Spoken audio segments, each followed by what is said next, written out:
ಶ್ರೀ ಗುರು ರಾಘವೇಂದ್ರ ಸ್ವಾಮಿ ಜ್ಯೋತಿಷ್ಯ ಮಂತ್ರಾಲಯದಲ್ಲಿ ತಮ್ಮ ತಪೋಶಕ್ತಿಯಿಂದ ವಾಕ್ಯ ಸಿದ್ಧಿ ಮಂತ್ರಸಿದ್ಧಿ ಪಡೆದಿರುವ ಪಂಡಿತ್ ಶ್ರೀ ಅಪ್ಪಟಾಚಾರ್ಯರು ತಾಂತ್ರಿಕ ಜ್ಯೋತಿಷ್ಯರು.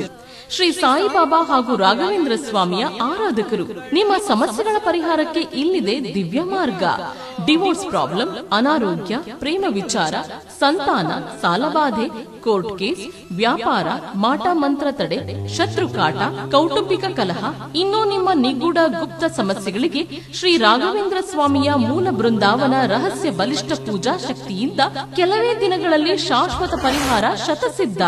ವಿಶೇಷ ಸೂಚನೆ: ಅಲ್ಲಿ ಇಲ್ಲಿ ಕೇಳಿ ಎಲ್ಲೂ ಪರಿಹಾರವಾಗದ ನಿಮ್ಮ ಸರ್ವ ಸಮಸ್ಯೆಗಳಿಗೆ ಇಲ್ಲಿದೆ ದಿವ್ಯ ಮಾರ್ಗ. ನಂಬಿಕೆಟ್ಟವರಿಲ್ಲವೋ ಈ ರಾಯರ. ನೀವು ಬಯಸುವ ನೆಮ್ಮದಿಯ ಜೀವನಕ್ಕಾಗಿ ಒಮ್ಮೆ ಸಂಪರ್ಕಿಸಿ. ಶ್ರೀ ಗುರು ರಾಘವೇಂದ್ರ ಸ್ವಾಮಿ ಜ್ಯೋತಿಷ್ಯ, ಪಂಡಿತ್ ಶ್ರೀ ಅಪ್ಪಟಾಚಾರ್ಯರು. ಫೋನಿನ ಮೂಲಕ ಪರಿಹಾರ. ಮೊಬೈಲ್ ಸಂಖ್ಯೆ 9008111181. ಓಂ ಶ್ರೀ ಗುರು ರಾಘವೇಂದ್ರಾಯ ನಮಃ. ಎಲ್ರಿಗೂ ನಮಸ್ಕಾರ. ಇವತ್ತಿನ ವಿಡಿಯೋನಲ್ಲಿ 8ನೇ ತಾರೀಕು ಗುರುವಾರ ನಿಮ್ಮ ಮನೆಯಲ್ಲಿ ರಾಯರ ಪೂಜೆ ಪುನಸ್ಕಾರಗಳು ಯಾವ ರೀತಿ ನಡೆದರೆ ಶ್ರೇಷ್ಠ ಅನ್ನುವಂತಹದ್ದು ನಿಮಗೆ ಮಾಹಿತಿಯನ್ನು ಕೊಡ್ತೀನಿ. ಇದು ಧನುರ್ಮಾಸದಲ್ಲೇ ಬರುವಂತಹ ಗುರುವಾರವಾದ್ದರಿಂದ ಯಾವುದೇ ರಾಯರಿಗೆ ಸಂಬಂಧಪಟ್ಟಂತಹ ವ್ರತಗಳನ್ನು ಪ್ರಾರಂಭ ಮಾಡಬೇಡಿ. ಅಂದರೆ 21, 48 ದಿವಸದ ವ್ರತ, 7 ಗುರುವಾರದ ವ್ರತ, ಯಾವುದೇ ವ್ರತವನ್ನು ನಾವು ಧನುರ್ಮಾಸದಲ್ಲಿ ಪ್ರಾರಂಭ ಮಾಡೋ ಹಾಗಿಲ್ಲ. ನೀವೇನಾದರೂ ಧನುರ್ಮಾಸದ ಪೂಜೆಯನ್ನು ಮಾಡ್ತೀರಾ ಅನ್ನುವಂಥದ್ದಾದರೆ ಒಂದು 9 ಇಲ್ಲ 3 ಇಲ್ಲ ಒಂದು 5 ದಿವಸಗಳು ರಾಯರ ಪೂಜೆಯನ್ನು ಕೂಡ ಮಾಡಿಕೊಂಡು ವ್ರತದ ಮಾದರಿಯಲ್ಲಿ ನೀವು ಆಚರಣೆ ಮಾಡ್ಕೋಬಹುದು. ಅದಕ್ಕೂ ಕೂಡ ಬಹಳ ಶ್ರೇಷ್ಠವಾದಂತಹ ಫಲಗಳಿರುತ್ತೆ ನೋಡಿ. ಇನ್ನು ಧನುರ್ಮಾಸದ ಪೂಜೆಯನ್ನು ಯಾವೆಲ್ಲ ಹೆಣ್ಮಕ್ಳು ಮಾಡ್ತಾ ಇದ್ದೀರಾ, ದಯಮಾಡಿ ಅಂತಹವರು ಇಂತಹ ತಪ್ಪುಗಳನ್ನು ಮಾಡಲಿಕ್ಕೆ ಹೋಗಬೇಡಿ. ಚೂಡಿದಾರ್ ಹಾಕ್ಕೊಂಡು ಧನುರ್ಮಾಸದ ಪೂಜೆಯನ್ನು ದಯಮಾಡಿ ಮದುವೆ ಆದಂತಹವರು ಮಾಡಬೇಡಿ. ಲಕ್ಷಣವಾಗಿ ಸೀರೆಯನ್ನು ಉಟ್ಕೊಂಡು ಮಾಡಿ. ನೀವು ಮುತ್ತೈದೆಯಾದಂತಹವರು ಈ ಚೂಡಿದಾರ್ಗಳಲ್ಲಿ ಪೂಜೆಯನ್ನು ಮಾಡಿದ್ರೆ ಖಂಡಿತ ಆ ವ್ರತದ ಸಂಪೂರ್ಣ ಫಲ ನಿಮಗೆ ದೊರೆಯೋದಿಲ್ಲ. ಅದರ ಜೊತೆಯಲ್ಲಿ ಇನ್ನು ಕೆಲವರು ಏನು ತಪ್ಪು ಮಾಡ್ತೀರಾ ಅಂತಂದರೆ, ಫಸ್ಟು ಮನೆಯಲ್ಲಿ ಪೂಜೆ ಮಾಡೋದಿಲ್ಲ, ದೇವಸ್ಥಾನಗಳಿಗೆ ಡೈರೆಕ್ಟ್ ಹೋಗಿಬಿಡ್ತೀರಾ. ದೇವಸ್ಥಾನದಲ್ಲಿ ಎಳ್ಳುಬತ್ತಿ ಹಾಕಿ ಪ್ರದಕ್ಷಿಣೆ ಹಾಕೋದಕ್ಕೆ, ಅದಾದಮೇಲೆ ಬಂದು ಮನೆಯಲ್ಲಿ ಪೂಜೆ ಮಾಡುವಂತಹದ್ದು ತಪ್ಪು. ನಿಮ್ಗೆ ಏನೇ ಕಷ್ಟ ಆದರೂ ಮೊದಲು ಮನೆಯಲ್ಲಿ ದೀಪವನ್ನು ಹಚ್ಚಿ ಅದಾದಮೇಲೆ ದೇವಸ್ಥಾನಕ್ಕೆ ಹೋಗಿ ಪ್ರದಕ್ಷಿಣೆ ನಮಸ್ಕಾರಾದಿಗಳನ್ನು ಮಾಡ್ಕೋಬೇಕು. ಇನ್ನು ನೆಕ್ಸ್ಟು ನೀವು ಮಾಡ್ತಾ ಇರುವಂತಹ ತಪ್ಪುಗಳು, ಸಮಯವನ್ನು ಮೀರಿ ಪೂಜೆ ಮಾಡಬೇಡಿ. ಅಂದರೆ ಧನುರ್ಮಾಸದಲ್ಲಿ ಇಂತಿಷ್ಟೇ ಸಮಯದ ಒಳಗಡೆ ಪೂಜೆ ಮಾಡಿದಾಗ ಇಷ್ಟಿಷ್ಟು ಫಲಗಳು ಅಂತ ಹೇಳಿ ಇರುತ್ತೆ. ಸಂಪೂರ್ಣವಾಗಿ ಈ ಧನುರ್ಮಾಸದ ಪೂಜೆಯ ಫಲ ಸಂಪೂರ್ಣವಾಗಿ ನಮಗೆ ಸಿಗಬೇಕು ಅಂದರೆ 5:10ರಿಂದ 5:15, 100ಕ್ಕೆ 100ರಷ್ಟು ಫಲ. ಇನ್ನೂ ಸ್ವಲ್ಪ ಸಮಯ ಮೀರ್ತು ಅಂದರೂ ಪರವಾಗಿಲ್ಲ, ಒಂದು 6:15, 6:20 ಒಳಗಡೆ ಪೂಜೆ ಮುಗಿಸ್ಕೊಂಡ್ರೂ ಕೂಡ ಒಂದು 90-95ರಷ್ಟು ನಮಗೆ ಫಲ ಲಭ್ಯವಾಗುತ್ತೆ. ಇನ್ನು 8 ಗಂಟೆ ಒಳಗಡೆ ಪೂಜೆ ಮುಗಿಸ್ಕೊಂಡ್ರೆ ಒಂದು ಅರ್ಧದಷ್ಟಾದರೂ ಫಲ. ಅದನ್ನು ಮೀರಿ ಧನುರ್ಮಾಸದಲ್ಲಿ ಮಾಡುವಂತಹ ಪೂಜೆ ಪುನಸ್ಕಾರ ಅಂದರೆ 9 ಗಂಟೆ 10 ಗಂಟೆ ಅಷ್ಟೊತ್ತಿಗೆಲ್ಲ ಪೂಜೆ ಮಾಡಿದ್ರೆ ಯಾವ ಫಲವೂ ಕೂಡ ಇರೋದಿಲ್ಲ. ಇನ್ನು ಈ ಗುರುವಾರದ ಪೂಜಾ ವಿಶೇಷತೆ ಅಂತ ಹೇಳಿ ಬಂದಾಗ, ನಿಮ್ಮ ಪೂಜಾ ಸಮಯವನ್ನು ನೋಡುವಂತಹದ್ದಾದರೆ 5 ಗಂಟೆ 10 ನಿಮಿಷದ ಒಳಗಡೆ ಪೂಜೆ ಮುಗಿಸ್ಕೋಬೇಕು. ಸಾಧ್ಯನೇ ಆಗೋದಿಲ್ಲ, ನಮಗೆ ಹೆಲ್ತ್ ಇಶ್ಯೂಸು ಅಥವಾ ಸಣ್ಣ ಮಕ್ಕಳು ಮನೆಯಲ್ಲಿ ಅನ್ನುವಂಥವರು ಒಂದು 6:15ರಿಂದ 6:20 ಒಳಗಡೆ ಪೂಜೆ ಮುಗಿಸ್ಕೊಳ್ಳಿ. ನಿಮಗೆ ಪೂಜೆಯ ಸಂಪೂರ್ಣ ಫಲಗಳು ದೊರೆಯುತ್ತೆ. ಇಲ್ಲ ಮೇಡಮ್ ಆಗೋದೇ ಇಲ್ಲ ಅನ್ನೋಂಥವರು 8 ಗಂಟೆ ತನಕ ಮುಗಿಸ್ಕೊಂಡ್ರೆ ನಿಮಗೆ ಪೂಜಾ ಫಲ ಸಂಪೂರ್ಣ ಪ್ರಾಪ್ತಿ ಇರೋದಿಲ್ಲ, ಅದರಲ್ಲಿ ಸ್ವಲ್ಪ ಕಡಿಮೆ ಆಗುತ್ತೆ. 8 ಗಂಟೆ ಒಳಗಡೆ ಮುಗಿಸ್ಕೊಂಡ್ರೆ ಆದಷ್ಟು ನೋಡಿ, ನಿಮಗೆ ಬೇಗ ಒಳ್ಳೆಯದಾಗಬೇಕು, ಕಷ್ಟಗಳು ಕಳೆದು ಧನುರ್ಮಾಸದಲ್ಲಿ ಅನ್ನುವಂತಹದ್ದಿದ್ದರೆ 6:15ರಿಂದ 6:20 ಒಳಗಡೆ ಮ್ಯಾಕ್ಸಿಮಮ್ ಪೂಜೆಯನ್ನು ಮುಗಿಸ್ಕೊಳ್ಳಿ. ಗುರುವಾರದ ಪೂಜೆಯನ್ನು ಶ್ರದ್ಧೆಯಿಂದ ಮಾಡ್ತಾ ಹೋಗಿ. ನಿಮ್ಮ ಮನೆಯಲ್ಲಿ ಏನೇ ಸಮಸ್ಯೆಗಳಿದ್ರೂ ಕೂಡ ಖಂಡಿತ ಅದು ಕರಗ್ತಾ ಹೋಗುತ್ತೆ. ಏನು ಮಾಡಬೇಕು ನೀವು ಅಂತಂದರೆ, ರಾಯರ ಮುಂದೆ ದೀಪ ಹಚ್ಚುವಂತಹ ಸಂದರ್ಭದಲ್ಲಿ ಮತ್ತು 5 ಮಣ್ಣಿನ ದೀಪಾರಾಧನೆ ನೋಡಿ. ಆ ಮಣ್ಣಿನ ದೀಪಗಳು ನಿಮ್ಮ ಮನೆಯ ಕಷ್ಟವನ್ನು ಕಳೆಯುವಂತಹ ಒಂದು ಪವಿತ್ರ ದೀಪಗಳು. ಅವನ್ನು ಹಚ್ಚುವಾಗ ಕೂಡ ಮತ್ತೆ ನೀವು ಸಂಕಲ್ಪ ಮಾಡ್ಕೋಬೇಕು.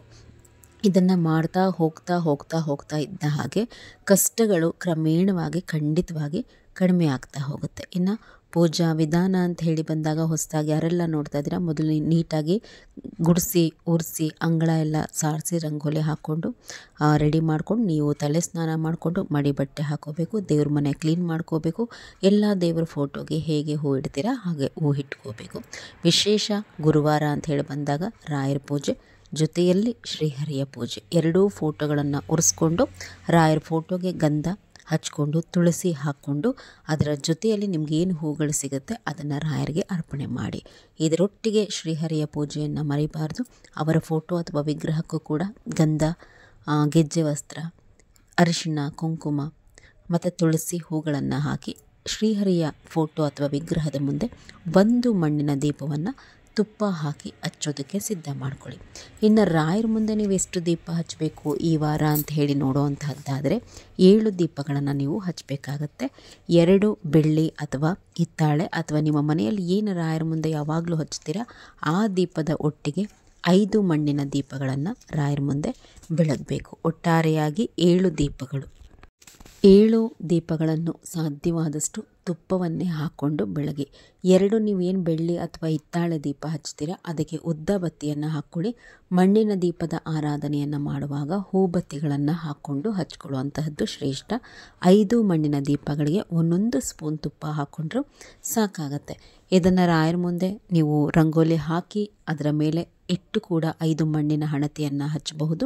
ಇಲ್ಲ ಒಂದು ತಟ್ಟೆಯಲ್ಲಿ ಸ್ವಲ್ಪ ಹಳದಿ ಅಕ್ಷತೆ, ಅರಿಶಿನ, ಕುಂಕುಮ ಹಾಕಿ ಒಂದು ತಟ್ಟೆಯಲ್ಲಿ ಕೂಡ ಈ 5 ದೀಪಗಳನ್ನು ನೀವು ಜೋಡಿಸಿ ಹಚ್ಚಬಹುದು. ಆದರೆ ಎತ್ತಿ ಬೆಳಗಲಿಕ್ಕೆ ಹೋಗಬೇಡಿ. ಇನ್ನು ಪೂಜಾ ವಿಧಾನ, ಮೊದಲು ತುಳಸಿ ಪೂಜೆ, ನಂತರ ನಿಮ್ಮ ಮನೆ ದೇವರು ಮತ್ತು ಗಣಪತಿಯನ್ನು ಪ್ರಾರ್ಥನೆ ಮಾಡಿ 2 ದೀಪಗಳನ್ನ ನೀವೇನು ಪ್ರತಿನಿತ್ಯ ದೇವರ ಮನೆಯಲ್ಲಿ ಅಂಟಿಸ್ತೀರ ಅದನ್ನು ಹಚ್ಚಿ ನಂತರ ಶ್ರೀಹರಿಯ ಒಂದಷ್ಟು ನಾಮವನ್ನು ನೆನೆದು ಸ್ಮರಣೆ ಮಾಡಿ ಅವರಲ್ಲಿ ಕೂಡ ನಿಮ್ಮ ಮನೆಯ ಕಷ್ಟಗಳು, ನಿಮ್ಮ ಇಷ್ಟಾರ್ಥಗಳೆಲ್ಲವನ್ನು ಭಿನ್ನಹ ಮಾಡಿಕೊಂಡು ಪ್ರಾರ್ಥನೆ ಮಾಡ್ಕೋಬೇಕು. ಅವರನ್ನು ಕೂಡ ಪ್ರಾರ್ಥನೆ ಮಾಡಿಕೊಂಡು ಅವರ ಮುಂದೆ ಇರುವಂತಹ ಮಣ್ಣಿನ ದೀಪವನ್ನು ಹಚ್ಚಿ ಆಮೇಲೆ ರಾಯರ ಮುಂದೆ ಇಟ್ಟಿರುವಂತಹ 2 ದೀಪವನ್ನು ಬೆಳಗುವಂತಹದ್ದು ಮಾಡಿ ಅದಾದ ಮೇಲೆ ಊದುಗಡ್ಡಿಯನ್ನು ಹಚ್ಚಿ ರಾಯರಿಗೆ ಕಡ್ಡಿ, ಕರ್ಪೂರ ಎಲ್ಲವನ್ನು ಕೂಡ ಬೆಳಗಬಹುದು. ಮನೆಯಲ್ಲಿ ಮತ್ತು ಮಂತ್ರಾಲಯದಲ್ಲಿ ನಡೆಯುವಂತಹ ಪೂಜೆ ಪುನಸ್ಕಾರಗಳ ನಡುವೆ ಒಂದು ಭಿನ್ನತೆ ಇರುತ್ತೆ. ಎರಡಕ್ಕೂ ಕೂಡ ನಾವು ಹೋಲಿಕೆ ಮಾಡುವಂತಹದ್ದೇ ತಪ್ಪು.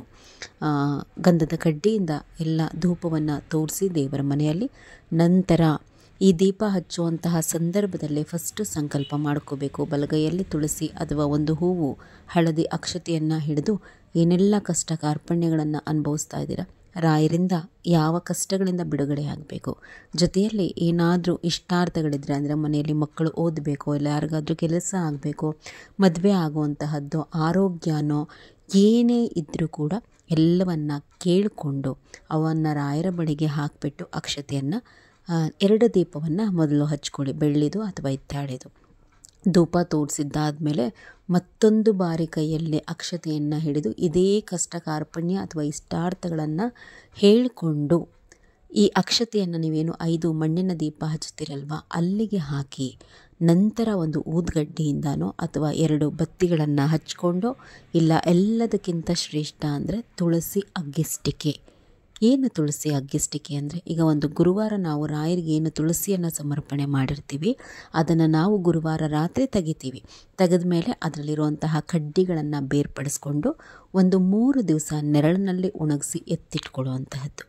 ಈ ದೀಪವನ್ನು ಅಂದರೆ ರಾಯರ ಮುಂದೆ ಹಚ್ಚುವಂತಹದ್ದೇ ಇರಬಹುದು ಅಥವಾ ವಿಶೇಷ ದೀಪಗಳನ್ನು ಈ ತುಳಸಿ ಅಗ್ಗಿಸ್ಟಿಕೆಯಿಂದ ಬೆಳಗಿದ್ರೆ ಮನೆಯಲ್ಲಿ ಶನಿ ಕಾಟ ಇರೋದಿಲ್ಲ. ಅದರ ಜೊತೆಗೆ ಬಹಳಷ್ಟು ಪ್ರಯೋಜನಗಳಿರುತ್ತೆ. ತುಳಸಿ ಅಗ್ಗಿಸ್ಟಿಕೆಯನ್ನು ಮಾಡಿ ಇಟ್ಕೊಳ್ಳಿ. ಇಲ್ಲ ಅಂತಂದರೆ ಈ ಕಡ್ಡಿಯನ್ನು ಬಳಸಿ ಈ 5 ಮಣ್ಣಿನ ದೀಪಾರಾಧನೆಯನ್ನು ಮಾಡಿ ರಾಯರ ಹೆಸರನ್ನು ಹೇಳ್ತಾ ಮಾಡಬೇಕು. ಓಂ ಶ್ರೀ ರಾಘವೇಂದ್ರಾಯ ನಮಃ ಅಂತ ಹೇಳಿ. ಇದಾದ ನಂತರ ನೋಡಿ, ಇದೇನೇ ನಾವು ಪ್ರತಿ ಗುರುವಾರ ರಾಯರ ಪೂಜೆಯನ್ನು ಮಾಡಬೇಕಾದ್ರೆ ಹಂತ ಹಂತವಾಗೇ ಮಾಡ್ತಾ ಬರಬೇಕು. ಇದೇ ರಾಯರ ಪೂಜೆಯ ಪ್ರೊಸೀಜರ್. ಇದನ್ನು ನೀವು ಫಾಲೋ ಮಾಡ್ತಾ ಹೋಗಿ ಮನೆಯಲ್ಲಿ ಹೀಗೆ ಮಾಡುವಂತಹದ್ದನ್ನು ಅಭ್ಯಾಸ ಮಾಡಿಕೊಡಿ. ಗೊತ್ತಿರೋವಂಥವ್ರಿಗೂ ಕೂಡ ತಿಳಿಸ್ಕೊಡಿ ಇದು ರಾಯರ ಪೂಜೆಯ ವಿಧಾನ ಅಂತಂದು. ಆ ಪುಣ್ಯ ನಿಮಗೂ ಕೂಡ ಬರುತ್ತೆ. ಇನ್ನು ಆಯಿತು, 5 ಮಣ್ಣಿನ ದೀಪವನ್ನು ಹಚ್ಚಿದ್ದಾದಮೇಲೆ ಧೂಪ ತೋರಿಸ್ತೀರ. ಇದಾದ ನಂತರ ಒಂದಷ್ಟು ಸ್ತೋತ್ರಗಳ ಪಾರಾಯಣವನ್ನು ಮಾಡುವಂತಹದ್ದು. ಮೊದಲು ರಾಯರನ್ನು ನೆನೆಯೋದಕ್ಕಿಂತ ಮುಂಚೆ ರಾಯರೇ ಆರಾಧಿಸುವಂತಹ ಶ್ರೀಮನ್ ಮಹಾವಿಷ್ಣುವಿನ ಸ್ಮರಣೆ ಮಾಡದಲ್ಲೇ ರಾಯರ ಪೂಜೆಯನ್ನು ಮಾಡುವಂತಹದ್ದು ಶ್ರೇಷ್ಠವಲ್ಲ. ವಿಷ್ಣುವಿನ ಅಷ್ಟೋತ್ತರ ಮೊದಲು ಪಾರಾಯಣ ಮಾಡಬೇಕು. ನಂತರ ರಾಯರ ಅಷ್ಟೋತ್ತರ ಗಾಯತ್ರಿ ಮಂತ್ರ ಒಂದು 9 ಇಲ್ಲ ಒಂದು 18 ಇಲ್ಲ 21 ಬಾರಿ ಹೇಳ್ಕೊಳ್ಳಿ, ಬಹಳ ಶ್ರೇಷ್ಠ. ಇದಾದ ಮೇಲೆ ಸಮಯವಿದ್ದರೆ ರಾಯರ ಅಕ್ಷರಮಾಲಿಕಾ ಸ್ತೋತ್ರ ಸಂಪೂರ್ಣ ಪಾರಾಯಣ ಮಾಡಿ. ಇಲ್ಲ ಸಮಯವಿಲ್ಲದಿದ್ದರೆ ಅಟ್ಲೀಸ್ಟ್ ಒಂದು 20 ಶ್ಲೋಕ ಅದರಲ್ಲಿ ಪಾರಾಯಣ ಮಾಡುವಂತಹದ್ದನ್ನು ಮಾಡಿ ಸ್ತೋತ್ರಗಳನ್ನು ಹೇಳಿಕೊಂಡ ತಕ್ಷಣ 2 ತುಪ್ಪದ ಬತ್ತಿಯಿಂದ ಆರತಿ ಮಾಡುವಂತಹದ್ದನ್ನು ಮಾಡಬೇಕು. ಇದಾದ ಮೇಲೆ ರಾಯರಿಗೆ ಏನಾದರೂ ಒಂದಷ್ಟು ಹಣ್ಣುಗಳು ಜೊತೆಯಲ್ಲಿ ಏನಾದರೂ ಸ್ವಲ್ಪ ಡ್ರೈ ಫ್ರೂಟ್ಸನ್ನು ಇಡಿ. ನೋಡಿ, ಇಲ್ಲಿಂದ ಆಚೆ ಅಂದರೆ ಏನು ಗುರುವಾರ ಪೂಜೆ ಆದಮೇಲೆ ಒಂದು 6-7 ದಿನಕ್ಕೆ ನಮಗೆ ಹಬ್ಬ ಬರುತ್ತೆ. ಹೀಗಾಗಿ ಈ ವಾರ ಯಾವ ಸಿಹಿ ನೈವೇದ್ಯವೂ ಕೂಡ ಬೇಡ. ಹಾಲಿಗೆ ಸ್ವಲ್ಪ ಬೆಲ್ಲ ಏಲಕ್ಕಿಯನ್ನು ಬೆರೆಸಿ ರಾಯರಿಗೆ ನೈವೇದ್ಯ ತೋರಿಸಿ. ಇಲ್ಲ ನಮಗೆ ಸಮಯ ಇದೆ, ಮಾಡ್ತೀವಿ ರಾಯರ ಮೇಲಿನ ಪ್ರೀತಿಗೋಸ್ಕರ ಅನ್ನುವಂತಹವರಿದ್ದರೆ ನಿಮ್ಮ ಇಚ್ಛೆ. ಈ ವಾರ ಅದೇ ನೈವೇದ್ಯ ಇಡಲೇಬೇಕು ಅಂತ ಏನೂ ಇಲ್ಲ. ಇದಾದ ನಂತರ ನೋಡಿ, ಇನ್ಸ್ಟಾಗ್ರಾಮಲ್ಲಿ ಇವತ್ತೊಂದು ವಿಡಿಯೋ ನೋಡಿದೆ. ಆ ವಿಡಿಯೋನಲ್ಲಿ ಯಾರೋ ಒಬ್ಬ ಹೆಂಗಸು ಮೊದಲು ಏನು ಮಾಡ್ತಾರೆ, ಪಂಚಾರತಿ ಮಾಡ್ತೀವಲ್ವ ನಾವು, ಆ ಪಂಚಾರತಿಯಲ್ಲಿ ಬತ್ತಿಗಳನ್ನು ಮನಸ್ಸೋ ಇಚ್ಛೆ ಹಚ್ಚಿ ಎಲ್ಲ ದೇವರುಗಳಿಗೂ ಬೆಳಗ್ಬಿಟ್ಟು ನಂತರ ದೀಪವನ್ನು ಹಚ್ಚುವಂತಹದ್ದನ್ನು ಮಾಡ್ತಾರೆ. ಪಂಚಾರತಿ ಯಾವಾಗ ಮಾಡಬೇಕು, ಹೇಗೆ ಮಾಡಬೇಕು ಅನ್ನುವಂತಹ ಅಲ್ಪ ಜ್ಞಾನವೂ ಇಲ್ದಲೇ ಈ ರೀತಿಯೆಲ್ಲ ಹಿಂಗಂದ್ರಂಗೆ ಪೂಜೆ ಮಾಡಿದ್ರೆ ಖಂಡಿತ ಮನೆಗೆ ಕಷ್ಟಗಳು ಒದಗುತ್ತೆ. ಪಂಚಾರತಿ ಮಾಡಬೇಕಾಗಿರೋದು ರಾಯರಿಗೆ ಅಂದರೆ 5 ಹೂಬತ್ತಿಗಳನ್ನು ತುಪ್ಪದಲ್ಲಿ ನೆನೆಸಿ ರಾಯರಿಗೆ ಬೆಳಗೋದನ್ನು ಪಂಚಾರತಿ ಅಂತೀವಿ. ಯಾವಾಗ ಮಾಡಬೇಕದನ್ನು, ರಾಯರಿಗೆ ನೈವೇದ್ಯ ಸಮರ್ಪಣೆ ಮಾಡಿ ಆದ ನಂತರವೇ ಪಂಚಾರತಿ ಮಾಡಬೇಕು. ನೈವೇದ್ಯ ಎಲ್ಲ ಇಟ್ಬಿಟ್ಟು ಪಂಚಾರತಿ ಮಾಡಿ. ಏನಕ್ಕೆ ಈ ವಿಡಿಯೋವನ್ನು ಉದಾಹರಣೆ ಕೊಟ್ಟೆ ಅಂದರೆ, ಈ ರೀತಿ ತಾವೇ ತಿಳಿದಲೆ ಈ ಪೂಜೆ ಪುನಃ ತೋರಿಸೋಂಥವರೇ ಬಹಳ ಜನ ಆಗೋಗ್ಬಿಟ್ಟಿದ್ದಾರೆ ಸೋಷಿಯಲ್ ಮೀಡಿಯಾಗಳಲ್ಲಿ. ರಾಯರ ಪೂಜೆಯ ದಿಕ್ಕೇ ಬದಲಾಗಿ ಹೋಗ್ತಿದೆ. ಇನ್ನೊಂದು ವಿಡಿಯೋ ನೋಡಿದೆ, ಒಂದು ಹೆಣ್ಣುಮಗಳು ಶಾರ್ಟ್ಸ್ ಡ್ರೆಸ್ ಹಾಕ್ಕೊಂಡು ಆ ಬಚ್ಚಲ ಮನೆಯಿಂದಾನೇ ಆ ಶಾರ್ಟ್ಸ್ ಡ್ರೆಸ್ಸಲ್ಲೇ ಬಂದು ರಾಯರ ಪೂಜೆ ಮಾಡುವಂತಹ ವಿಡಿಯೋ. ದಯಮಾಡಿ ಈ ತರಹದ ವಿಡಿಯೋಗಳಿಗೆ ಎನ್ಕರೇಜ್ಮೆಂಟನ್ನು ಕೊಡಬೇಡಿ. ರಾಯರ ಪೂಜೆಗೆ ತನ್ನದೇ ಆದಂತಹ ಗೌರವವಿದೆ. ಇನ್ನೊಂದಷ್ಟು ದಿವಸ ಹೋದರೆ ಹೆಂಗೆ ಬೇಕೋ ಹಾಗೆಲ್ಲ ಮಾಡುವಂತಹದ್ದನ್ನು ಅಭ್ಯಾಸ ಮಾಡ್ಕೊಂಡು ಬಿಡ್ತಾರೆ. ಅದನ್ನು ತೋರಿಸ್ಕೊಂಡು ಕೂಡ ತೋರಿಸ್ಕೋತಾರೆ. ನಾವಂತಹದ್ದಕ್ಕೆ ಎನ್ಕರೇಜ್ಮೆಂಟನ್ನು ಮಾಡಲಿಕ್ಕೆ ಹೋಗಬಾರ್ದು. ಪಂಚಾರತಿಯನ್ನು ಮಾಡ್ತೀರಾ, ಪಂಚಾರತಿಯನ್ನು ಮಾಡಾದಮೇಲೆ ಮಹಾಮಂಗಳಾರತಿಯನ್ನು ಮಾಡಿಕೊಡಿ. ತುಂಬ ಕಷ್ಟ ಇದೆ ಮನೆಯಲ್ಲಿ ಅನ್ನೋವಂತಹವರು ಗುರುವಾರ 12 ಗಂಟೆ ತನಕ ಅಂದರೆ ಮಧ್ಯಾಹ್ನ 12 ಗಂಟೆವರೆಗೂ ಉಪವಾಸವನ್ನು ಮಾಡಿ, ಉಪವಾಸವನ್ನು ಬಿಡುವಾಗ ಒಂದು ಲೋಟ ನೀರಿಗೆ ಒಂದು ಎಲೆ ತುಳಸಿ ಹಾಕಿ ರಾಯರ ಮುಂದೆ ಇಟ್ಟು 2 ಕಡ್ಡಿ ಹಚ್ಚಿ ಉಪವಾಸ ಬಿಡ್ತಾ ಇದ್ದೀನಿ ಅಂತ ಹೇಳಿ ರಾಯರಿಗೆ ಹೇಳಿ ಆ ನೀರನ್ನು ಕುಡಿದು ಉಪವಾಸ ಬಿಡುವಂತಹದ್ದನ್ನು ಮಾಡಿ. ಈ ಒಂದಷ್ಟು ಗುರುವಾರ ಮಾಡಬೇಕು. ಒಂದು 3 ಗುರುವಾರ, ಒಂದು 5 ಗುರುವಾರ ನಿರಂತರವಾಗಿ ಮಾಡಿದಾಗಲೇ ಆ ಉಪವಾಸದ ಪುಣ್ಯ ಫಲ. ಒಂದು ವಾರ ಮಾಡಿದ್ರೆ ಅದೇನು ಅಷ್ಟು ಸೂಕ್ತ ಅಲ್ಲ. ಇನ್ನು ರಾಯರ ಮಠಕ್ಕೆ ಹೋಗಿ ರಾಯರ ದರ್ಶನವನ್ನು ತಪ್ಪದಲ್ಲೇ ಮಾಡ್ಕೊಂಡು ಬನ್ನಿ. ಇನ್ನೂ ನಿಮಗೆ ಒಂದು ತುಂಬ ಕಷ್ಟ ಮನೆಯಲ್ಲಿ ಅನ್ನೋಂತಹವರಿಗೆ ಇನ್ನೊಂದು ಸರಳ ಪರಿಹಾರ ಹೇಳ್ತೀನಿ ನೋಡಿ. ಸಂಕಲ್ಪ ಮಾಡಿಕೊಂಡು ಮಠಕ್ಕೆ ಒಂದು 3 ಗುರುವಾರ ಇಲ್ಲ ಒಂದು 5 ಗುರುವಾರ ನೀವು ಹೋಗ್ತಿರಲ್ವ, ಹೋದಾಗ 2 ಮಣ್ಣಿನ ದೀಪಗಳನ್ನು ತೊಗೊಂಡು ಹೋಗಿ, ಒಂದು ಅಡಿಕೆ ಪಟ್ಟೆ ಎಲೆ ಬರುತ್ತಲ್ವ, ಆ ಅಡಿಕೆ ತಟ್ಟೆದು ಎಲೆ ತೊಗೊಂಡು ಹೋಗಿ ಫಸ್ಟ್ ಸ್ವಲ್ಪ ಅಕ್ಷತೆ ಅರಿಶಿನ ಕುಂಕುಮ ಹಾಕಿಬಿಟ್ಟು ದೀಪಗಳಿಗೂ ಅರಿಶಿನ ಕುಂಕುಮ ಇಟ್ಟು 2 ಹೂಬತ್ತಿ ಹಾಕಿಬಿಟ್ಟು ಅಲ್ಲಿ ರಾಯರ ಮುಂದೆ ಫಸ್ಟು ಒಂದು 3 ಪ್ರದಕ್ಷಿಣೆ ರಾಯರಿಗೆ ಬನ್ನಿ.